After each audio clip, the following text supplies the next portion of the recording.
Attention, si tu n'aimes pas les histoires vraies, tu peux zapper cette vidéo tout de suite.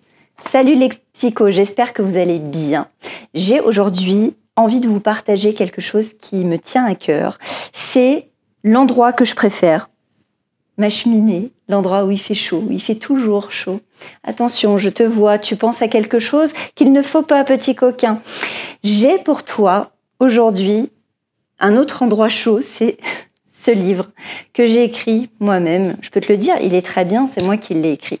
Il s'appelle Confessions libertines, le crash test. C'est le premier tome d'une longue série que j'espère très très longue de mes aventures libertines réelles. Donc c'est pour ça que je t'ai dit, si tu n'aimes pas les aventures, les histoires vraies, tu dois zapper tout de suite cette vidéo, ça ne te plaira absolument pas. Si tu aimes bien rentrer un petit peu dans la vie des gens, savoir ce qu'ils pensent à chaque seconde, les expériences qu'ils ont vécues, alors ce livre, il est fait pour toi. Et aujourd'hui, je vais te partager le premier chapitre de ce que j'ai écrit. J'espère que tu es prêt, que tu es toi-même peut-être à côté de ta cheminée, en train de bien te relaxer. Attention, ouvre bien tes oreilles, ça va te plaire. Prologue. S'il y a 20 ans, on m'avait dit « Léa, tu vas devenir une femme qui assume une sexualité débridée », j'aurais répliqué à ce « on » qu'il est un gros faisant débile et inconscient. Cette femme qui assume sa sexualité, tu la connais peut-être déjà à l'heure actuelle. Enfin, tu crois la connaître parce que tu as vu passer certaines choses qui t'ont fait sortir le traditionnel « ah ouais » de circonstances. Ou peut-être pas d'ailleurs, parce que tu fais partie de cette catégorie de personnes qui ne connaissent rien du monde libertin et qui trouvent ça d'ailleurs gênant, voire carrément dégoûtant. Et c'est finalement à toi que je préfère m'adresser, parce que toi, je dois presque te convaincre de ma transformation. Enfin, si j'osais, je pourrais même dire que je cherche à t'inspirer. Pas dans le sens emprunter la même voie que moi, mais simplement t'aider à assumer tes envies si ce n'est pas déjà fait. Pourquoi ne pas aussi te rassurer sur tes choix en cours, te dire que tu n'es pas seul, que tu ne l'as jamais été et que tu ne le seras jamais. Ce livre est le début de mon histoire, ma première expérience libertine.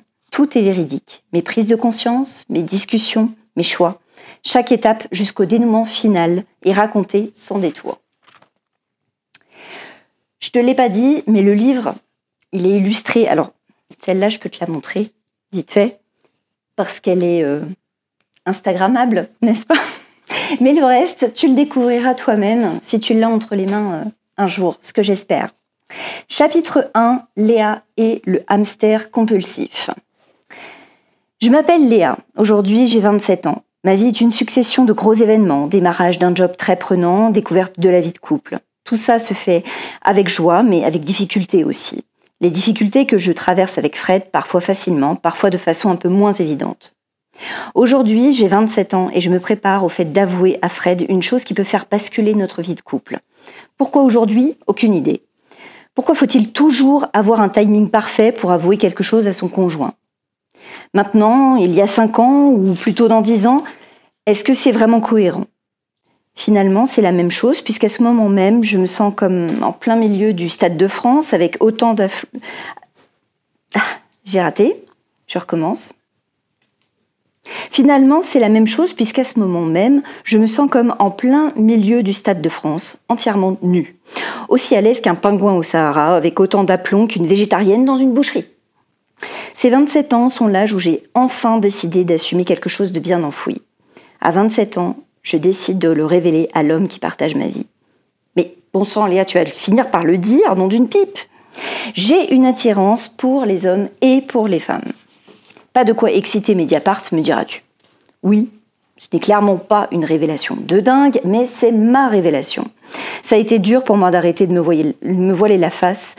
Il m'a fallu plus de 10 ans pour le faire. Je l'ai découvert au moment de l'adolescence. Mets-toi à ma place, ce n'est pas si évident lorsque tu ressens des pulsions sexuelles pour une de tes meilleures amies, alors que vous venez toutes les deux d'un milieu où ce n'est absolument pas tendance. Toutes les réflexions du genre « oui, mais toutes les filles sont bi » me hérissent le poil au plus haut point. Non, toutes les filles ne sont pas bisexuelles, parce que l'être, c'est aussi avoir des sentiments pour la personne, et pas seulement avoir des envies sexuelles ou juste jouer pour exciter les garçons. Oui, on sait que ça vous excite, et comme nous sommes de grandes manipulatrices, nous jouons avec cette arme redoutable. Pour ma part, ça ne m'est jamais arrivé à cette époque parce que j'étais en couple avec un autre homme que Fred et qu'il n'était pas du tout réceptif à ce genre d'allumage en règle. Et à mon ex, je ne lui ai jamais rien dit. Je ne pouvais pas. Je n'ai jamais ressenti ce moment où tu sais que tu peux tout dire à l'autre, même si tu as peur de sa réaction, parce que ça fait bien plus mal de lui cacher la vérité. Fred, lui, allait bientôt avoir connaissance de cette partie de moi. Et je croise les doigts pour m'en tirer avec au pire un simple « ok » et au mieux « je ne sais pas ». Y a-t-il une réponse idéale ? Donc c'est le jour J et j'ai juste envie de aucune idée. Mon cerveau est vide, pour une fois. Il fait le même bruit qu'une boîte de conserve avec laquelle un chat est en train de jouer. Ça sonne tellement creux que ma voix à l'intérieur pourrait enfin y trouver un écho. C'est tellement rare chez moi, ces moments d'urgence où tout s'arrête. Celles et ceux qui sont comme moi, qui vivent à 1000 pensées minutes, pourraient me dire en cet instant « mais profite, espèce de grosse cruche », mais j'en suis incapable.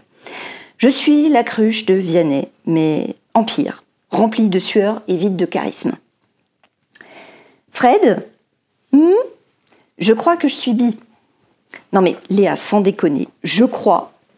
Tu crois? Non, on dit je suis. Nom de Zeus, on n'est pas dans l'attente d'un diagnostic là. Pardon? Et voilà, maintenant il me demande de répéter bien sûr. Tu aurais pu l'amener autrement. Bon, allez, on le redit, cette fois avec un tout petit peu plus de tonus qu'une plâtrée de pâtes trop cuites. Fred, je sais que je ne te l'ai jamais dit, mais j'ai déjà eu plusieurs fois des pulsions sexuelles envers des femmes, et pour l'une d'entre elles, je pense que c'était aussi un peu sentimental. Mais je n'ai jamais eu d'expérience physique pour le vérifier.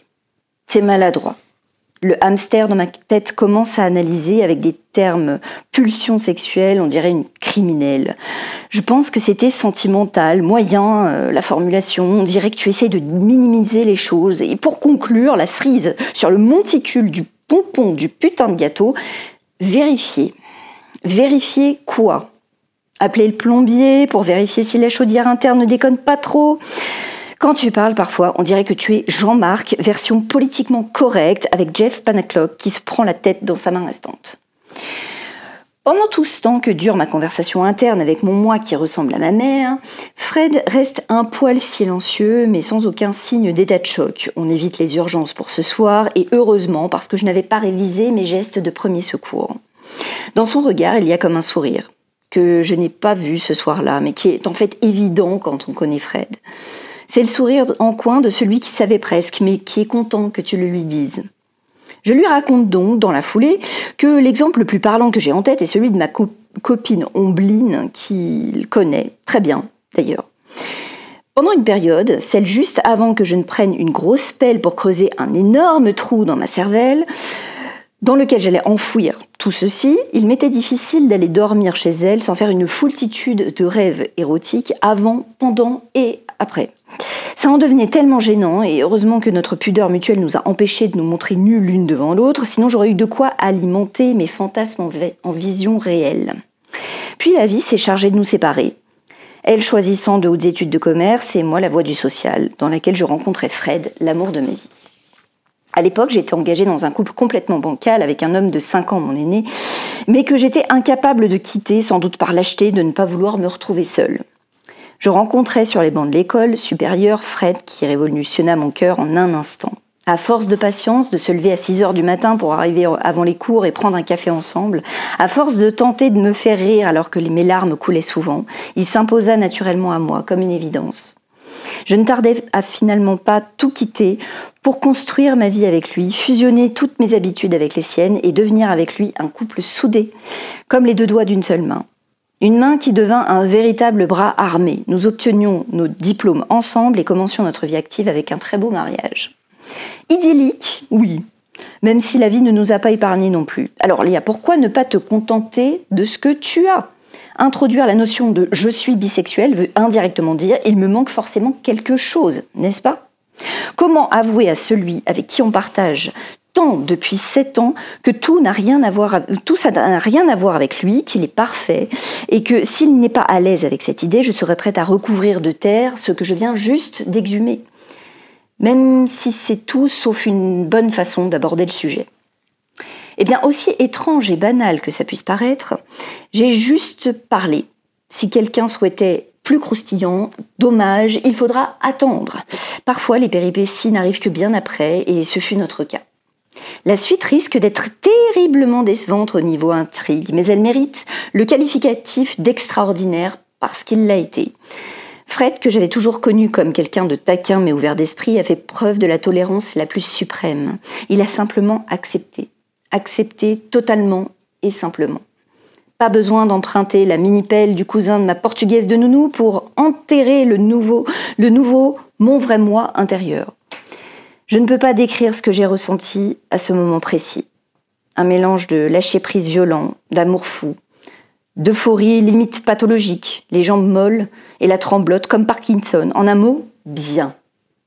Tellement bien que je n'ai même pas pensé à un éventuel regret de ne pas avoir pensé à le dire plus tôt. Retour sur terre violent. Qu'est-ce qu'on fait avec ça du coup? Aïe. Léa, tu balances un pavé dans la mare et rien. Enfin, il a raison, Fred. Mais c'est que je n'en sais fichtrement rien, moi. Je cherche une bonne réponse, évidemment, il n'y en a pas, et Fred me le fait sacrément bien remarquer. Pendant que je remplis mon cerveau de cruche avec tous les trémolos dont est capable Vianney, il me sauve et me dit « Est-ce que tu aurais envie d'avoir une expérience avec une femme du coup ?» Re-aïe. Donc, c'était une chose de raconter le passé, mais c'en est une autre de conjuguer la même au présent. Et tout ce que ça pourrait impliquer ensuite. Léa, c'est une simple question. Il n'y a pas de mauvaises conséquences à dire oui. Mais quel amour! Bon, allez, on se concentre et on décrète timidement. Oui, j'ai envie d'être fixée à ce sujet. Fixée sur le sujet. Saperlotte, on parle de sexualité, pas d'un programme politique. Tu la sens, la énième claque monumentale sur le front que je suis en train de me mettre. Je suis infernale. Je m'agace moi-même, littéralement. Mais fort heureusement, Fred n'a pas l'air de ressentir les mêmes effets. Cette discussion le fait plutôt sourire, mais avec bienveillance et un fond de curiosité. Et il a bien l'intention de me cuisiner avec ça. Pour ma part, je ne vois aucun problème. J'ai juste besoin que tu répondes à 2 questions qui sont très importantes pour moi. Silence. Suspense pire que dans The Voice. Ok, je t'écoute. Première question, est-ce que tu penses que ça va changer quelque chose entre nous? Je réponds de suite avec conviction, ça ne changera rien du tout. Je t'aime et je n'imagine pas ma vie sans toi. Deuxième question, est-ce que tu accepterais de partager ce moment avec moi? Et c'est la fin. J'espère que ça t'a plu, j'espère que tu as envie d'en savoir plus. Je te mets le lien directement pour pouvoir profiter de cette petite beauté en entier, savoir la suite. Est-ce qu'il a accepté? Est-ce qu'on a partagé ça ensemble? Tu te doutes peut-être de la réponse, mais tu ne sais pas exactement les modalités qui vont faire que cette expérience va changer complètement toute notre vie intime et ce, encore à présent. Voilà. J'espère que ça t'a plu, que tu as bien profité du feu de cheminée. Moi, en tout cas, il fait très chaud. Je me remémore les bons souvenirs de ce moment. Et je te laisse là-dessus. Je t'embrasse et te dis à très bientôt. Ciao, ciao!